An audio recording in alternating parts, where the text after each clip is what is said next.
इसरो ने रोवर प्रज्ञान को बेहद आधुनिक बनाया है। रोवर प्रज्ञान में ऐसी तकनीक है कि वो केवल तस्वीरें खींचने वाला कोई कैमरा पर्सन नहीं है, बल्कि खुद रिसर्च करने वाला एक वैज्ञानिक भी है। लैंडर विक्रम से आधा किलोमीटर के दायरे में रोवर चंद्रमा की सतह पर घूमता रहेगा और रिसर्च करता रहेगा।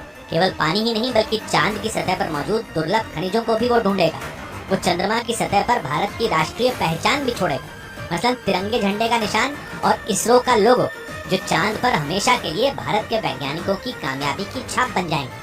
चांद पर एक दिन पृथ्वी के 14 दिनों के बराबर होता है। रोवर की रिसर्च भी चांद की सतह पर, लेकिन भारत का चंद्रयान 3 चांद के दक्षिणी ध्रुव पर लैंड करके चांद की जमीन पर इतिहास रचने वाला है। भारत का अंतरिक्ष यान चंद्रयान 3 चांद पर जिस जगह पर उतरेगा वहां आज तक दुनिया का कोई भी देश नहीं पहुंच। रिपोर्ट के मुताबिक वहां इतनी बड़ी खाइयां हैं जिनमें हिमालय भी समा जाए। इसके अलावा वहां चांद की दूसरी जगह के मुकाबले अंधेरा ज्यादा है, जिससे वहां किसी भी अंतरिक्ष यान को उतरने में दिक्कत होती है। यही नहीं, रात के वक्त वहां का तापमान -230 डिग्री तक गिर जाता है, जिस वजह से ये चांद के दुर्लभ इलाकों में एक है।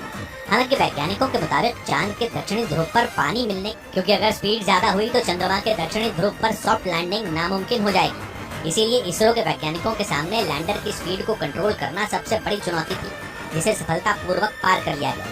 लैंडर की रफ्तार कम करने को ही डी बूस्टिंग कहते हैं। इसके लिए लैंडर में लगे इंजन से थ्रस्टर फायर किए जाते हैं, जो अंतरिक्ष यान को उल्टी दिशा में धकेलते हैं, जिससे उसकी स्पीड कम हो जाती है। इस ऑपरेशन के बाद लैंडर की चंद्रमा से न्यूनतम दूरी 25 किलोमीटर और अधिकतम दूरी 134 किलोमीटर रह गई। इसरो ने जानकारी दी कि अब लैंडर की आंतरिक जांच होगी और जब तक चांद पर सूरज नहीं निकलेगा तब तक लैंडर को उतरने के लिए और सब कुछ ठीक भी चल रहा था। लेकिन आखिरी वक्त में लैंडर के क्रैश होने की वजह से चंद्रयान 2 मिशन फेल हो गया। हालांकि चंद्रयान 2 का ऑर्बिटर सफलतापूर्वक चंद्रमा की कक्षा में प्रवेश कर गया था, लेकिन रोवर के साथ लैंडर चंद्रमा के दक्षिणी ध्रुव पर उतर नहीं सका। इसरो के मुताबिक चंद्रयान 2 के लैंडर में 5 इंजन थे। नाकाम होने की दूसरी सबसे बड़ी वजह लैंडर के सॉफ्टवेयर का फेल होना बताया गया। एक रिपोर्ट के मुताबिक लैंडर का तेजी से मुड़ना सॉफ्टवेयर से कंट्रोल नहीं हुआ। ऊपर से अंतरिक्ष यान के उतरने के लिए वहाँ लैंडिंग साइट छोटी थी, जहाँ पहुँचने के लिए यान की स्पीड बढ़ाई गई, जो लैंडर के लिए घातक। लेकिन लैंडिंग से पहले ही रूसी स्पेसक्राफ्ट लूना 25 का संपर्क टूट गया। रूस की स्पेस एजेंसी के मुताबिक लैंडिंग से पहले ऑर्बिट बदलते वक्त अचानक लूना 25 ने ठीक ढंग से काम करना बंद कर दिया, जिससे वो कंट्रोल से बाहर होने लगा और फिर कुछ ही देर बाद वो क्रैश हो गई। रूस के मीडिया के मुताबिक अंतरिक्ष वैज्ञानिक लूना 25 में हुई गड़बड़ी का समय से पता लगा पाने में कामयाब नहीं हो सके और आखिरकार उनका मिशन फेल हो गया। इस मिशन के लिए रूस ने बड़ी तैयारी की थी। उसने 1976 के बाद पहली बार अपना स्पेसक्राफ्ट चांद के लिए रवाना लैंडिंग, मतलब सुरक्षित तरीके से उतरने के बाद वहां 1 साल तक अपने मिशन को अंजाम देने वाला था। इस दौरान रूस की स्पेस एजेंसी वहां पानी की खोज समेत गई, लेकिन अपने तय वक्त यानी 21 अगस्त को वो चांद पर नहीं उतर सका। इस नाकामी के पीछे कई कारण रहे। रूस की स्पेस एजेंसी के मुताबिक लूना 25 को चांद की कक्षा में दाखिल कराने की कोशिश की गई ताकि वो चांद के दक्षिणी ध्रुव की सतह के करीब पहुंच सके। इसके बाद लूना 25 की रफ्तार कम करने की कोशिश शुरू की गई, जिसे डी बूस्टिंग कहते हैं। इस प्रक्रिया के लिए थ्रस्टर फायर किए गए, जो अंतरिक्ष यान को उल्टी दिशा में धकेलते हैं, जिससे उसकी रफ्तार कम हो जाती है। लेकिन इसके बावजूद रूस का लूना 25 चांद की कक्षा में सही ढंग से दाखिल नहीं हुआ और वो क्रैश हो गया। इस घटना के बाद रूसी अंतरिक्ष एजेंसी ने ये जानकारी दी कि इस मिशन की विफलता के कारणों की जांच के लिए एक आयोग का गठन किया जाएगा, ताकि उन गलतियों को सुधारने के बाद रूस लेकिन चांद के दक्षिणी ध्रुव पर पहली बार पहुंचने का रूस का सपना पूरा नहीं हो सका। हालांकि वहां पहुंचना सबसे ज्यादा मुश्किल है, क्योंकि वहां न तो रोशनी है और न ही उतरने के लिए समतल जगह। लेकिन इसके बावजूद रूस ने अपना लूना 25 मिशन रवाना किया, जो नाकाम हो गया। इसके साथ ही उसे मून मिशन से भाग्य फेल होने से रूस के हाथ कुछ भी नहीं लग सका।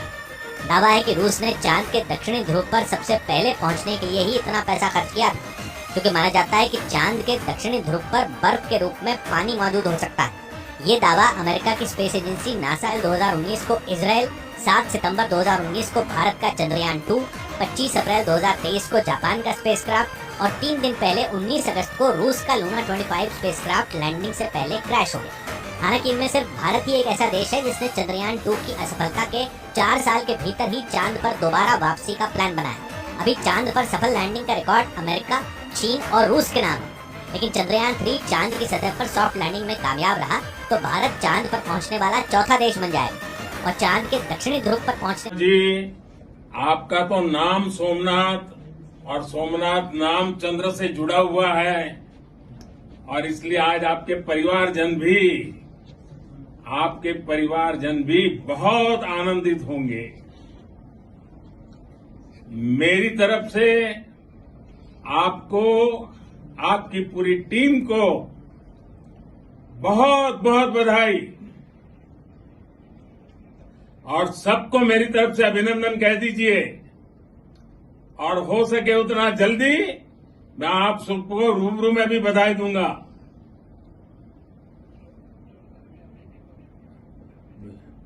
बहुत बहुत शुभकामनाएं और बहुत बहुत बधाई।